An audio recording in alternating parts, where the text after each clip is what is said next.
balik lagi di episode 2 diskusi seputar tembakau. Nah, pada episode 2 ini kita bakal membahas mengenai kawasan tanpa rokok terutama di wilayah kampus. Sebelumnya, kenalin, aku Via dari Kepala Badan Khusus Tembakau Kontrol ISMKMI 2024-2025. Halo Ibu. Hai Kak Adila dan Kak Yova. Kira-kira lagi habis ngapain nih? Ngapain kita hari ini? Habis Ada kelas. Oh iya, boleh nggak kakak sama ibu Najwa kalau misalnya kita mau sharing-sharing nih tentang kawasan tanpa rokok di wilayah kampus? Boleh banget ya? Oke. Nah, sekarang Via ada mau nanya-nanya nih. Menurut kakak dan menurut ibu juga bagaimana penerapan kawasan tanpa rokok di kampus kita nih, terutama di UNSBI?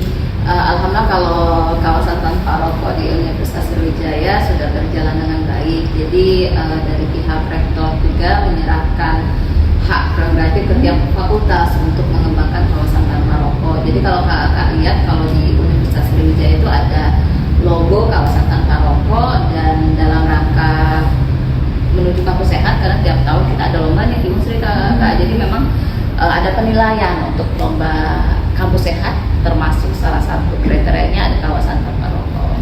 Kalau spesifik ibu gimana kalau misalnya di FKM nih, gimana penerapannya? Oke, kalau di Fakultas Kesehatan Masyarakat sendiri udah pernah diinisiasi oleh kakak Kesehatan Masyarakat angkatan 2010. Jadi kita ada memanggil rektor dan semua dekan untuk tanda tangan komitmen. Jadi kita pengen karena kita Fakultas Kesehatan Masyarakat, jadi kita pengennya mulainya dari FKM sebagai inisiator dan FKM juga sebagai inisiator awal pada saat itu dekannya Pak Iwan Setiabudi untuk mendirikan logo besar kawasan tanpa rokok itu kan. Jadi kalau di FKM sendiri sih sudah berupaya untuk kita nggak bisa ngentiin orang merokok ya karena itu adiksi dan sebagainya susah untuk berhenti secara otomatis. Tapi mereka boleh merokok tapi tidak di dalam ruangan, terutama ruangan ber-AC. Jadi kakaknya boleh merokok tapi di luar ruangan kelas atau di luar gedung seperti itu kan. Nah, kira-kira dari FKM sendiri nih, apakah ada kebijakan untuk memberikan, mungkin dari pihak staf akademik yang melihat, oh ada yang merokok tapi mungkin di dalam wilayah kampus, apakah ada kebijakan atau sanksi yang diberikan dari FKM itu sendiri? Untuk tahap ini sih masih berupa teguran, jadi kalau secara hukuman secara langsung belum secara tegas karena kita berupaya menerapkan secara baik tapi tanpa juga menghukum dengan lebih berat. Tapi kita harapkan ke depan bahwa peraturannya sudah jelas bahwa kawasan tanpa rokok itu bukan hanya tidak boleh merokok di dalam ruangan kampus dan sangatnya tempat belajar tapi tidak ada juga penjualan rokok, iklan dan sebagainya. Itu yang challengingnya kita dalam kampus. Tapi kita berupaya keras untuk saling mengingatkan satu sama lain bahwa merokok itu tidak baik untuk kesehatan dan kalau bisa merokoknya itu jangan mengganggu aktivitas mahasiswa, teman-teman akademik di kampus kan. Oke Ibu, nah menurut Ibu Najma sendiri nih, Ibu kan udah pernah ke kampus-kampus di luar negeri dan juga sudah pernah belajar di kampus luar negeri. Apakah ada perbandingan KTR di wilayah kampus di luar negeri sama di Indonesia? Oke, menariknya kalau di kampus itu Kak, kita memang ada promosi kawasan tanpa rokok. Tapi selain ada tidak boleh merokok dalam kampus, tapi ada juga solusi kayak hotline untuk kalau berhenti merokok bagaimana dan bagaimana harus hubungi siapa. Itu yang pertama. Yang kedua, di kawasan tanpa di kampus itu nggak boleh merokok. Bolehnya sih di pintu luar kampus. Jadi biasanya aku lihat teman-teman yang merokok itu kan dia nongkrongnya di pintu luar, mereka merokok dan sebagainya. Tapi tidak di dalam kampus. Jadi bukan hanya di dalam ruangan kelas, tapi di lingkungan kampus itu nggak boleh, di pintu luar aja yang boleh. Betul. Jadi kayak kalau di S2 ini di pintu pagar depan itu bukan ada luar. Iya. Oke.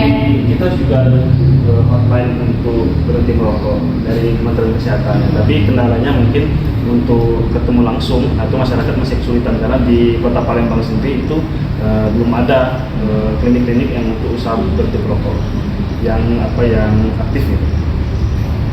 Oke, nah mungkin dari sisi kakak yang mungkin sekarang lagi belajar menjadi mahasiswa lagi, apakah tanggapan kakak melihat mungkin ada staf akademik atau mahasiswa yang merokok di wilayah kampus? Gimana tanggapan kakak? Kalau melihat kondisi yang seperti ini sangat disayangkan sekali ya, karena mahasiswa itu kan sebagai role model bagi masyarakat ya, seharusnya bisa memberikan contoh yang baik. Salah satunya yaitu tadi tidak merokok ya. Tidak merokok ini kan termasuk salah satu perilaku hidup bersih dan sehat ya. Jadi kalau mahasiswanya masih mencontohkan perilaku yang tidak sehat kepada masyarakat, bagaimana masyarakat mau sehat ya. Ini menandakan juga bahwa tingkat kesadaran mahasiswa tentang merokok, tentang kawasan tanpa rokok itu masih rendah sekali. Jadi mungkin diharapkan dari pihak kampus mungkin memberikan sosialisasi, misalnya bisa banner atau pamflet tentang kawasan tanpa rokok. Oke.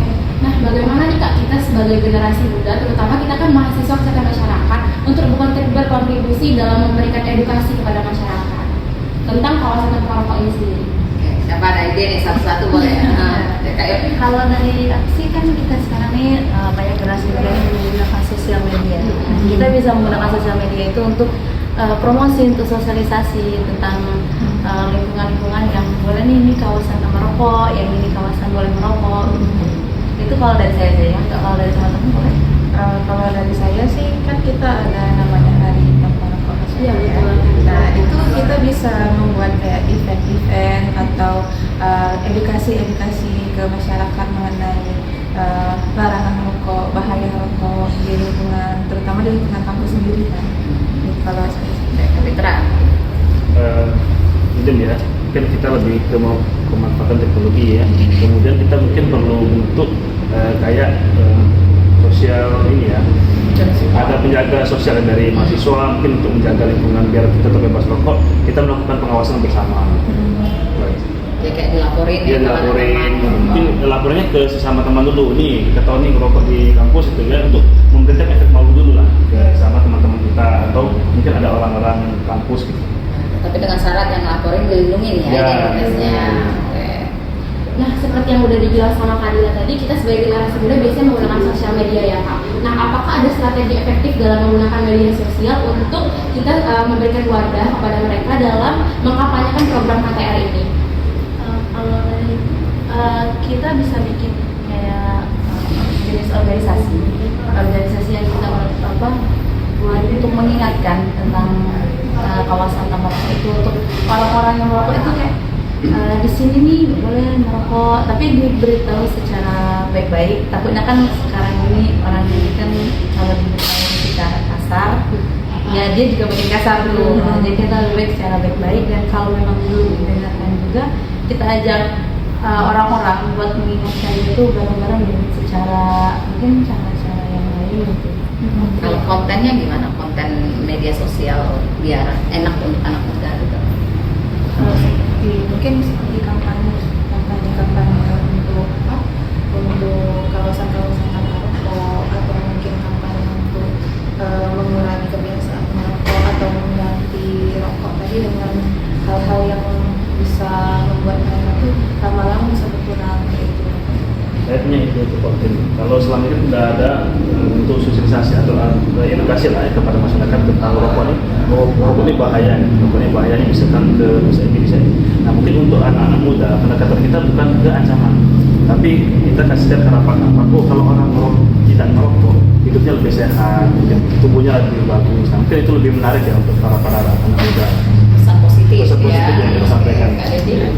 Jadi karena ini eranya medsos ya, lebih tepat sekali untuk mengkampanyekan kawasan tanpa rokok ini kepada anak muda ya. Karena medsos inilah yang paling dekat dengan anak muda ya, dengan melalui YouTube ya, mungkin ada influencer yang bisa memberikan edukasi ya tentang bahaya merokok, manfaat tidak merokok seperti apa, terus kawasan tanpa rokok seperti apa. Jadi anak-anak muda ini lebih aware, lebih sadar bahwa merokok dan kawasan tanpa rokok itu yang bermanfaat untuk kesehatan masyarakat. Jadi nggak hanya melindungi diri dia, tapi melindungi teman-temannya ya.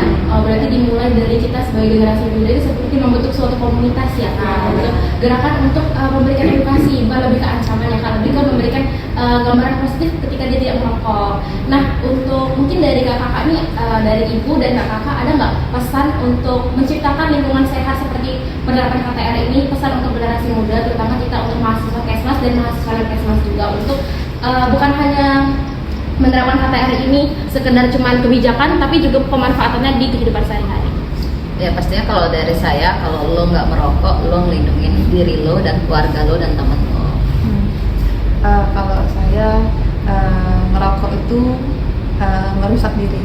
Merusak diri itu membuat kita itu tersiksa. Jadi lebih baik dihindari kalau bisa dikurangi, kalau masih belum bisa coba diintrospeksi diri. Apakah masih mau hidup dengan kebiasaan yang merugikan ini? Kalau dari aku sih sebenarnya merokok itu nggak keren. Lo merokok itu nggak keren. Justru karena lo nggak ngerokok, lo lebih keren. Oke, jadi kalau menurut saya baik yang merokok maupun tidak merokok, yang tidak merokok ini yang terkena asap rokoknya itu sama-sama berbahaya. Jadi mari kita lindungi diri kita dan orang lain sekitarnya dari bahaya merokok seperti itu. Oke, benar tadi, jangan tertipu oleh iklan-iklan rokok yang sepertinya sangat keren ya. Itu hanya iklan orang-orang yang ingin uang dari para perokok. Percayalah, dengan tidak merokok gigi Anda lebih putih, wajah Anda lebih glowing. Terima kasih kepada Kang Loko, terima kasih Ibu Najma. Mungkin kita sebagai mahasiswa kesehatan masyarakat dan Ibu juga dari dosen kesehatan masyarakat bisa sama-sama untuk mengkampanyekan bagaimana KTR ini bisa diterapkan di wilayah kampus, terutama di kampus kita yaitu